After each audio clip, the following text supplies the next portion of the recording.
जय श्री कृष्णा। राधे राधे। आप सभी का एक बार फिर स्वागत है आपके अपने चैनल भक्ति ज्ञान में। आज हम मार्गशीर्ष अध्याय के 11वें अध्याय की कथा आप लोगों को सुनाएंगे। उससे पहले अगर आप चैनल पर नए हैं तो चैनल को सब्सक्राइब कीजिए, वीडियो को लाइक कीजिए और वीडियो को शेयर करना बिल्कुल ना भूलें और कमेंट बॉक्स में जय श्री कृष्णा जरूर लिखिएगा। अब सुनिए आज का अध्याय। भगवान श्री कृष्ण ने कहा कि समस्त देवताओं के अंश भूतल पर जाएं। ब्राह्मण वे राजकुमार होकर युद्ध में मेरे सहायक बनेंगे। कमला की कला से 16,000 राजकन्याएं प्रकट होंगी। वे सब की सब मेरी रानियां बनेगी। वे धर्मदेव अंश रूप से पांडु पुत्र युधिष्ठिर होंगे। वायु के अंश से भीमसेन का और इंद्र के अंश से साक्षात अर्जुन का प्राकट्य होगा। अश्विनी कुमारों के अंश से नकुल और सहदेव प्रकट होंगे। सूर्य का अंश वीरवर कर्ण होगा और साक्षात यमराज विदुर होंगे। कली का अंश दुर्योधन, समुद्र का अंश शांतनु, शंकर जी का अंश अश्वत्थामा और अग्नि का अंश द्रोण होगा। चंद्रमा का अंश अभिमन्यु के रूप में प्रकट होगा। स्वयं वसुदेवता भीष्म होंगे। कश्यप के अंश से वसुदेव और आदित्य के अंश से देवकी होगी। वसु के अंश से नंद गोप का प्रादुर्भाव होगा। वसु की पत्नी यशोदा जी होगी। कमला के अंश से द्रौपदी होगी, जिनका प्रादुर्भाव यज्ञ कुंड से होगा। अग्नि के अंश से महाबली दुष्ट दून का जन्म होगा। शतरूपा के अंश से सुभद्रा प्रकट होगी, जिनका जन्म देवकी के गर्भ से होगा। देवता लोग भारहारी होकर अपने अंश से अब पृथ्वी पर अवतरित हो। इस प्रकार देव पत्नियां भी अपनी कला से भूतल पर पधारे। नारद जी ऐसा कहकर भगवान श्री कृष्ण मौन हो गए। वह सारा विवरण सुनकर प्रजापति ब्रह्मा जी वहां अपने स्थान पर जा बैठे। देवर्षि श्री कृष्ण के बाग में वाग देती सरस्वती थी। दाहिने भाग में लक्ष्मी जी थी। अन्य सभी देवता और पार्वती देवी सामने थे। गोप और गोपियां भी उनके सामने ही बैठी थी। श्री राधा श्याम सुंदर के वक्ष स्थल में विराजमान थी। उसी समय ब्रजेश्वरी राधा जी ने अपने प्रीतम से बोली। राधिका जी ने कहा, नाथ, मैं कुछ कहना चाहती हूँ। हे प्रभु, इस दासी की बात भी सुन लीजिए। मेरे प्राण चिंता से निरंतर जल रहे हैं। मेरा मन चंचल हो रहा है। आपकी ओर देखते समय मैं पल भर के लिए आंख बंद करने या पलक मारने में भी असमर्थ हो जाती हूँ। फिर प्राणनाथ, आपके बिना इस भूतल पर मैं अकेली कैसे जाऊंगी? प्राणेश, हे जीवन बंधु, सच बताओ, वहां गोकुल में कितने समय के बाद आपके साथ मेरा अवश्य मिलन होगा? आपको देखे बिना एक निमेष भी मेरे लिए 100 युगों के समान हो जाता है। और वहां मैं किसे देखूंगी? कहाँ जाऊंगी? कौन मेरी रक्षा करेगा? प्राणेश, आपके सिवा दूसरे किसी पिता माता भाई बंधु बहन या पुत्र का एक क्षण के लिए भी ध्यान नहीं करती हूँ। मायापते, अगर आप भूतल पर मुझे भेजकर माया से ढकना चाहते हो, माया से मुझे मोहित कर देना चाहते हो, वैभव देकर मुझे भुलाना चाहते हो, तो मेरे सामने सच्ची प्रतिज्ञा करो। मधुसूदन, मेरा मन रूप मधु आपके मकसद युक्त चरणावृंद में ही नित्य निरंतर भ्रमण करता रहे। जहाँ जहाँ जिस भी योनि में मेरा यह ज हो, वहाँ वहाँ आप मुझे अपना स्मरण और मनोवांछित दास भाव प्रदान करोगे। मैं भूतल पर कभी भी इस बात को ना भूलूं कि आप मेरे प्रीतम श्री कृष्ण हो और मैं आपकी प्रेयसी राधिका हूँ और हम दोनों का प्रेम सौभाग्य शाश्वत है। प्रभु, यह उत्तम वर मुझे अवश्य दो। जैसे शरीर छाया के साथ और प्राण शरीर के साथ रहा करते हैं, ठीक उसी प्रकार हम दोनों का जन्म और जीवन एक दूसरे के साथ ही बीते। विभो, यह श्रेष्ठ वर मुझे दे दो। भगवान, भूतल पर पहुंच भी कहीं हम दोनों का पल भर के लिए भी वियोग ना हो, हम पल भर के लिए भी एक दूसरे से अलग ना हो, यह वरदान मुझे दे दो। हरे, मेरे प्राणों से भी आपका शरीर बना है। मेरे प्राण आपके श्री अंगों से अलग नहीं है। मेरी इस धारणा का कौन निवारण कर सकता है? मेरे शरीर से ही तो आपकी मुरली बनी है और मेरे मन से ही आपके चरणों का भी निर्माण हुआ है। तात्पर्य यह है प्रभु कि मैं आपकी मुरली को अपना शरीर मानती हूँ और मेरा मन आपके चरणों से कभी अलग ही नहीं होता। संसार में कितने ही ऐसे स्त्री पुरुष हैं जो सामने एक दूसरे की स्तुति करते हैं, लेकिन कहीं भी अपने प्रियतम में निरंतर आसक्त रहने वाली मुझ जैसी प्रेयसी नहीं। आपके शरीर के आधे भाग से किसने मेरा निर्माण किया? हम दोनों में तो भेद ही नहीं, इसलिए मेरा मन लगातार आप में ही लगा रहा है। मेरी आत्मा, मेरा मन और मेरे प्राण जिस तरह से आप में स्थापित हो गए हैं प्रभु, उसी तरह से आपका मन, प्राण और आत्मा भी मुझ में ही स्थापित है। इसलिए विरह की बात कान में पड़ते ही मेरी आंखों से पलकों का गिरना भी बंद हो गया है और हम दोनों की आत्माओं के मन, प्राण निरंतर दंग हो रहे हैं। भगवान कृष्ण कहने लगे, देवी, उत्तम आध्यात्मिक योग शोक का उच्छल करने वाला होता है, शोक को दूर करने वाला होता है, इसलिए उसे भी बताता हूँ, सुनो। यह योग योगेंद्र के लिए बड़ी दुर्लभ है। सुंदरी, देखो, सारा ब्रह्मांड आधार और आधे के रूप में विभक्त है। आप ध्यान से सुनो। फल का आधार होता है फूल, फूल का आधार है पल्लव, पल्लव का आधार होता है तना, ये डाली, और उसका भी आधार स्वयं वृक्ष होता है। अब वृक्ष कैसे बनता है? उसका आधार होता है अंकुर, और जो बीज की शक्ति से ही संपन्न होता है। उस अंकुर का आधार बीज है और बीज का आधार होता है पृथ्वी। सब चीजों का लगातार एक दूसरे से संबंध है, एक दूसरे में समाये हुए हैं। तो पृथ्वी का आधार है शेषनाग, शेष के आधार पर भी जो कि कच्छप है, कच्छप जी का आधार वायु है और वायु का आधार हूँ मैं, और मेरी आधार स्वरूपा तुम हो, क्योंकि मैं तो सदा तुम में ही स्थित रहता हूँ। राधिके, तुम शक्तियों का समूह हो और मूल प्रकृति ईश्वरी हो। मैं तुम्हारे आत्मनिर्भर ही तुम्हारा संयोग है। प्राप्त करके ही चेष्टावान होता हूँ, कुछ भी करने में समर्थ होता हूँ। शरीर के बिना आत्मा कहाँ और आत्मा के बिना शरीर कहाँ? देवी, शरीर और आत्मा दोनों की प्रधानता है, बिना दोनों के संसार कैसे चल सकता है? हे राधे, हम दोनों में कहीं कोई भेद नहीं। जहाँ आत्मा है वहाँ शरीर है, वे दोनों एक दूसरे से अलग है ही नहीं। जैसे दूध में सफेदी, अग्नि में दाही का शक्ति, पृथ्वी में गंध और जल में शीतलता होती है, ठीक उसी तरह तुम मेरी स्थिति है। यहाँ पर भगवान श्री कृष्ण राधिका जी को अलग होने से पहले समझा रहे हैं कि हम दोनों एक दूसरे से अलग नहीं है। वह कहते हैं, मेरे बिना राधिका तुम निर्जीव हो और तुम्हारे बिना मैं अदृश्य हूँ। हे सुंदरी, तुम्हारे बिना संसार की सृष्टि नहीं कर सकता, यह निश्चित बात है।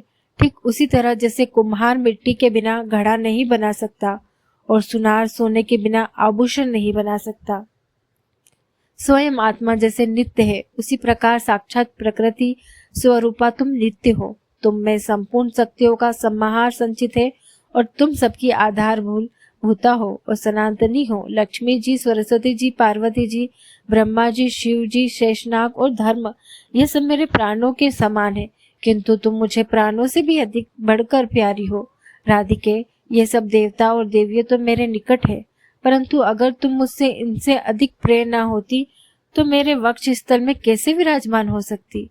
सुशील राधे, अब आंसू बहाना छोड़ो, साथ ही इस निष्फल भ्रम का परित्याग भी कर दो। शंका छोड़कर निभर्गव भाव से वृष भानु के घर में पधारो। हे सुंदरी, 9 महीनों तक कलावती के पेट में स्थित गर्भ को माया द्वारा वायु से भरकर रोको रहो। 10वां महीना आने पर तुम भूतल पर प्रकट हो जाना। अपने दिव्य रूप का परित्याग करके शिशु रूप धारण कर लेना। जब गर्भ से वायु के निकलने का समय हो तब कलावती के समीप पृथ्वी पर नग्न शिशु के रूप में गिरकर निश्चय ही रोने लगना। साध्वी, तुम गोकुल में अयोनिजा रूप से प्रकट होगी। अयोनिज रूप से ही अपने आप को प्रकट करूंगा, क्योंकि हम दोनों का गर्भ में निवास होना संभव ही नहीं है। मेरे भूमि पर स्थित होते ही पिताजी मुझे गोकुल में पहुंचा देंगे। वास्तव में कंस के भय का बहाना लेकर मैं तुम्हारे लिए ही गोकुल में जाऊंगा। हे कल्याणी, तुम वहाँ यशोदा जी के मंदिर में मुझे नंद नंदन को प्रतिदिन आनंद पूर्वक देखा करोगी और अपने हृदय से लगाओगी। राधिके, मेरा वरदान से तुम्हें समय समय पर मेरी स्मृति रहेगी और तुम्हारे साथ वृंदावन में नित्य स्वर छंद विहार भी करूंगा। सुशीला आदि जो 33 तुम्हारी शकियां हैं, उनके साथ और अनेक बहुसंग गोपियों के साथ तुम गोकुल में पधारो। असंख्य गोपियों को अपने अमृतोपम और परिमित वाणी द्वारा समझा बुझाकर आश्वासन देकर गोलोक में साथ रहकर तुम्हें गोकुल में जाना है। राधिके, मैं भी इन असंख्य गोपों को यहीं स्थापित करके पीछे से वासुदेव जी के निवास स्थान मथुरापुरी में पर्दापण करूंगा। मेरे प्रेम से गोप बहुत से संख्या में मेरे साथ क्रीड़ा करने के लिए ब्रज में चले और वहां गोपों के घर में मैं जन्म ले। नारद जी ऐसा कहकर भगवान श्री कृष्ण मौन हो गए। देवता, देवियां, गोप और गोपियां वहीं ठहर गई। ब्रह्मा जी, शिव जी, धर्म शेषनाग, पार्वती जी, लक्ष्मी जी और सरस्वती जी ने बड़ी प्रसन्नता के साथ परात्पर श्री कृष्ण की स्तुति की। उस समय उनके विरह जोर से व्याकुल और प्रेम से विपक गोपों और गोपियों ने भी भक्ति भाव से वहां श्री कृष्ण की स्तुति करके उनके चरणों में मस्तक झुकाया। फिर जरों से कातर हुई पूर्ण मनोरथा राधा ने भी अपने प्राणों से भी अधिक प्रीतम हृदय वल्लभ श्री कृष्ण की भक्ति भाव से स्तवन किया।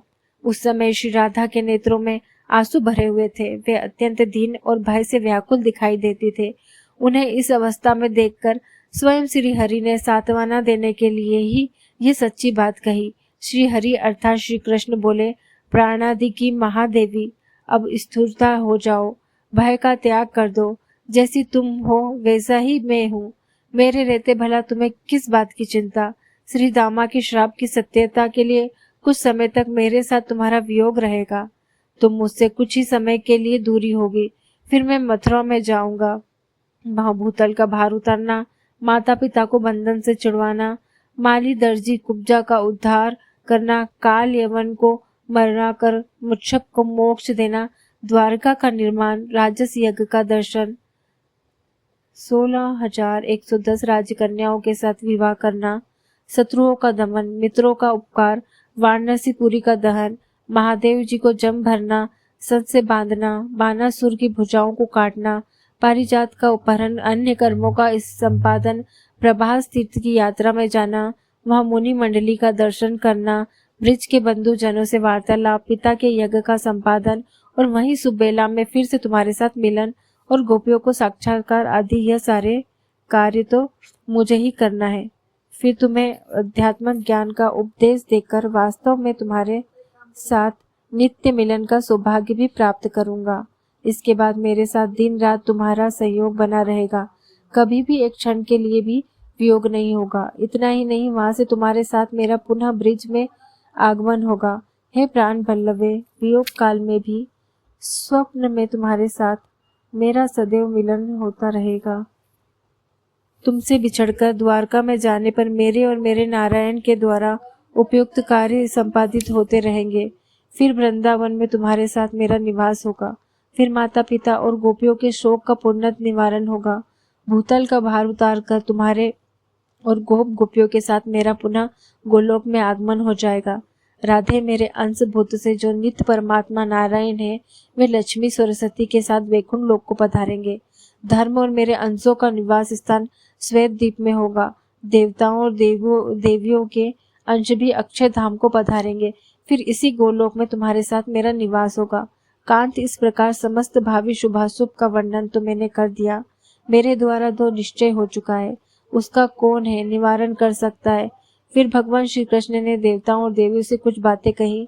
देवताओं, अब आप लोग भावी की सिद्धि के लिए अपने अपने स्थान हो जाइए। पार्वती जी, आप अपने दोनों पुत्र और स्वामी के साथ कैलाश पर्वत की ओर जाइए।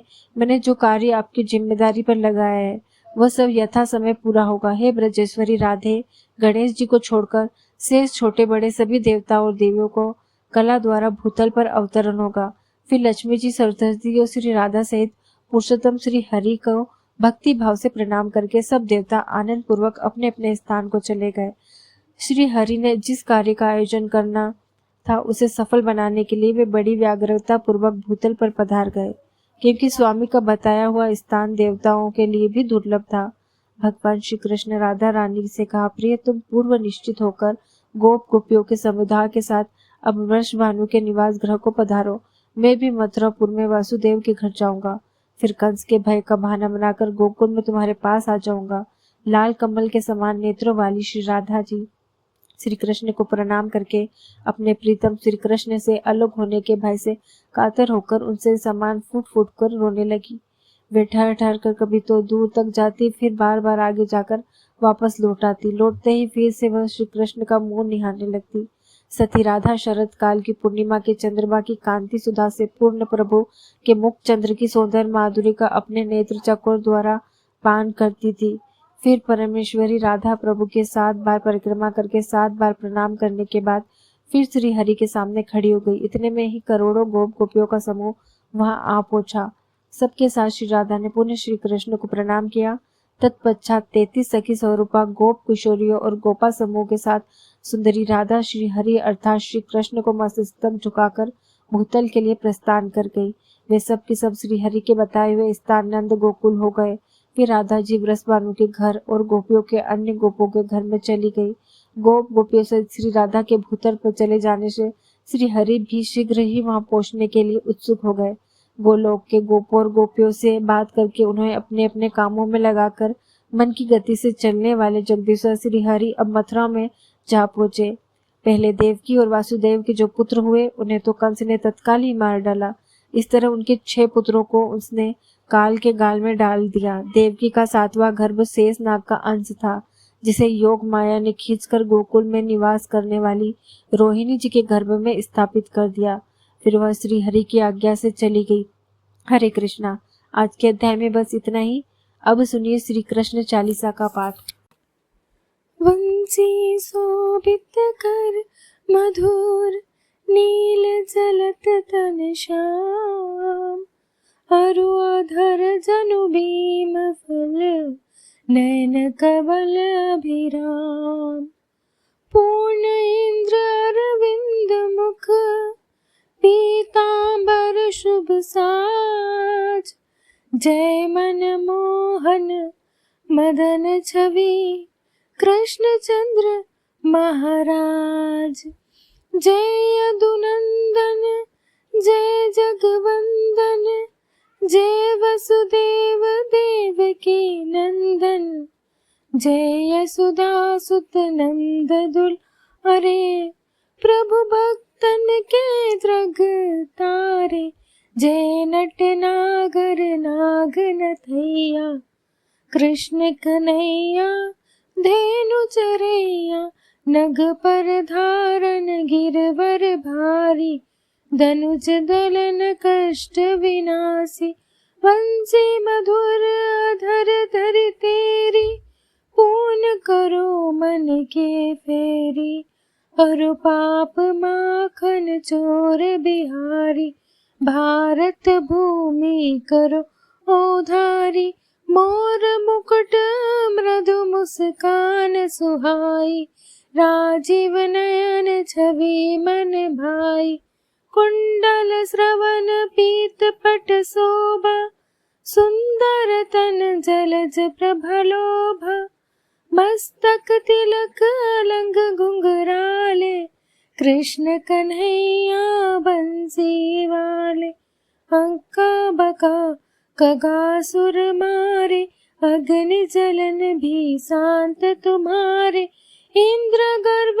हयो रिसायो मसुर धार जल्दी बरसायो डूबत ब्रज को बचाने वाले नक से गिरवर धारन वाले सुंदर नीला सब तारो कंस कुटिल का मान उतारो माता पिता की बंदी छुड़वाई अग्रसेन को राज दिलाई मृतक छा सुत जीवितला देव की शोक हरन कहला भौम सूर्य मुर दैत्य निहारे 10 सहस्त्र कुमार उबारे त्रिजटा चिर हरन जो घंट्यो जरासंधि राक्षस भी मरनो बकासुराधिक दैत्य संहारे भक्तन के तुम कष्ट निवारे दीन सुधामा के दुख टारे तंदुल दीन मुटुर डारे विदुर ग्रह का साग सुहायो दुर्योधन मिथ्या तजियायो, प्रेम प्रभाव भोग तुम्हारा। दीनन हितकारी बिहारी हमारा, रथ हाक कर अर्जुन संग, गीता ज्ञान दिया जग अंग। मीरा पी गई विष की प्याली, नाम जपे दृढ़ प्रेम रिसाली। राणा भेजा था जो पिटारी, शालिक राम बन गए बनवारी। माया तुमने प्रकट दिखाई, संशय सब हरी मिठाई। भाई दुष्ट निंद कर तत्काला, मुक्त किया तुमने शिशु ना। द्रौपदी जोई पुकार लगाई, दीनानाथ लाज बचाई। चीर बड़ो हरि मुख नाथ, सर्व तुम कृष्ण कन्हैया। कुमति निवारो नाथ हमारे, करुणा दृष्टि बरसा ओ प्यारे। अपराध क्षमा करो नवारी, खोलो पट दर्शाओ मुरी। जो चालीसा कृष्ण का गावे, अस सृष्टि नवनिधि फल पावे। पाप कटे मन वांछित पावे। बोलो श्री कृष्ण भगवान की जय। यह भक्ति ज्ञान के द्वारा प्रस्तुत की गई हुई कथा और श्री कृष्ण चालीसा थी। यदि कथा पसंद आई हो तो भक्ति ज्ञान परिवार में जुड़े रहें। मार्गशीर्ष मास के प्रत्येक अध्याय के साथ आप सबके जीवन में शांति, प्रेम और दिव्यता का स्थिर हो। अगले अध्याय में हम जानेंगे कौन कौन नरक कृतज्ञ मनुष्य को प्राप्त होते हैं और कैसे राजा सुयग उस भव्य भाव भविष्य से मुक्त हुए। जय श्री कृष्णा। ऐसे ही प्यार देती रहिए और हमारे चैनल को सब्सक्राइब करना बिल्कुल ना भूलिए।